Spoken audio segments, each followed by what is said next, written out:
আজি আমাৰ আসাম মালা আণ্ডাৰত বগৰীবাৰী মহামায়া টু ঠিপকাই এই ৰাস্তাটো আমি আসাম মালা আণ্ডাৰত পাবলৈ সক্ষম হৈছে। আৰু একটা ৰাস্তাটো হ'ল ঠিপকাইৰ পৰা গোসাইগাঁও যোৱা ৰাস্তা আসাম মালা। এই দুটা ৰাস্তা পৰ্বতজৰা সাব ডিভিজনত আমি পাবলৈ সক্ষম হৈছে। আৰু নেক্সট ইয়াৰত আমি আৰু মেলা ৰাস্তা আছে, মেইন ৰাস্তা 4টামান আছে। আৰু খাজিগাঁও বাছবাৰী যোৱা ৰাস্তা আৰু খাজিগাঁৱৰ পৰা সেইফালে চুপাৰীঘাট ওলোৱা ৰাস্তা এইবিলাক আছে। আৰু এইটো নেক্সট ইয়াৰত আমি ধৰিম।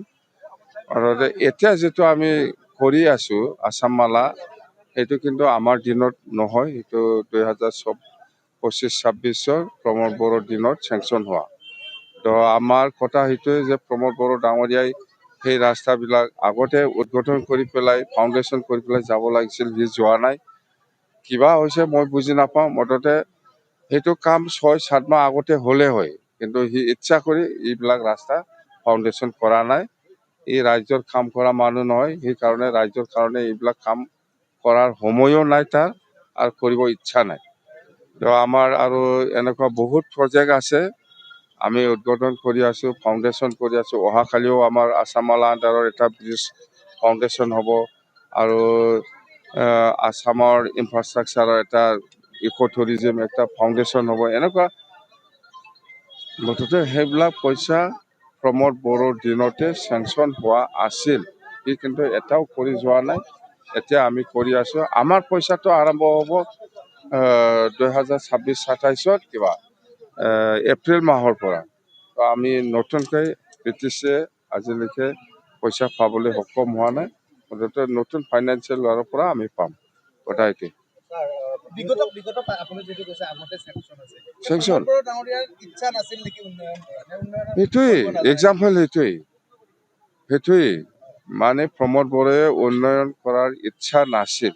এইবিলাক প্ৰমোদ বড়োৰ দিনতে চেংচন হোৱা গোটেই আসাম মালাটো। আৰু ইনফ্ৰাষ্ট্ৰাকচাৰ CM গুডউইল মিছন এইবিলাক আৰু আছে, আপোনালোকে দেখি থাকিব। গোটেই BTC অঞ্চলত বহুত পইচা চেংচন হৈ পেলাই আছে। মোৰ দিনত চেংচন হোৱা নাই নহয়, হোৱা নাই, এইটো আগৰে প্ৰমোদ বড়োৰ দিনতে চেংচন হোৱা।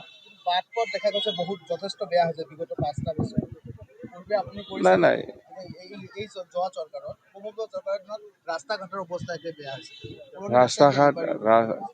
ৰাস্তা ঘাট বহুত বনাব লগা আছে। প্ৰমোদ বড়ো এইবিলাক কৰা নাই। মুঠতে ইয়াৰ ধান্দাটো হ'ল এই পইচা আহিছে, সেই পইচাটো ওলাই পেলাই কেনেকৈ খাব লাগে, ইয়াৰে ধান্দাত সি ব্যস্ত আছে। আপুনি চাওক, প্ৰমোদ বড়োৰ দিনত আজি আমি আসাম মালা বা ইনফ্ৰাষ্ট্ৰাকচাৰ বা গুডউইল মিছন CMৰ সেইবিলাকৰ পইচা টোটেল মানে 500-600 কোটি আছে, 500-600 কোটি আছে। সেইবিলাক কাম একো কৰি যোৱা নাই। সি মানে য'ত খাবলৈ নাপায় এই কামটো সি নকৰে। কথা সেইটোৱে। 2026-ত আমি NDA হিচাপে ইলেকশ্যন খেলিব। আমি BPF বা AJP বা বহুত দল আছে অসমৰ, গোটেই NDA হিচাপে আমি ইলেকশ্যন খেলিম 126টাত। আমি কৈছোঁ 126টাৰ ভিতৰত আমি কমেও 100 চিটটো আমি পাম NDA হিচাপে, আৰু চৰকাৰ NDA কৰিব। 20টা বুলি কোৱা নাই মই, আমি কৈছোঁ 20টামান আমি চিট পাব পাৰে, এইটোৱে কৈছোঁ মই। নাপাব পাৰে। BPF আমি বিচাৰিম আমাক 20টা চিট দিয়ক, সেইটোৱে আমি কম। পাই নাপায় বেলেগ কথা, কিন্তু আমি NDA হিচাপে আমি ইলেকশ্যন কৰিম। এইবিলাক BTC আসাম বুলি নহয়, অসমত 126টা আছে। ইয়াৰ ভিতৰত আমি কিমান চিট পাই এইটো আলোচনাৰ মাজেদি হ'ব। UPPL অৱস্থা নাই, জিৰ'। UPPL বহুত নেতা কৰ্মী আমাৰ দলত যোগদান কৰিব, যোগাযোগ কৰি আছে। আমি কিন্তু কৰা নাই, ইচ্ছা নাই। ইহঁতক ল'লে আমাৰ আকৌ বদনাম হৈ যাব দেই।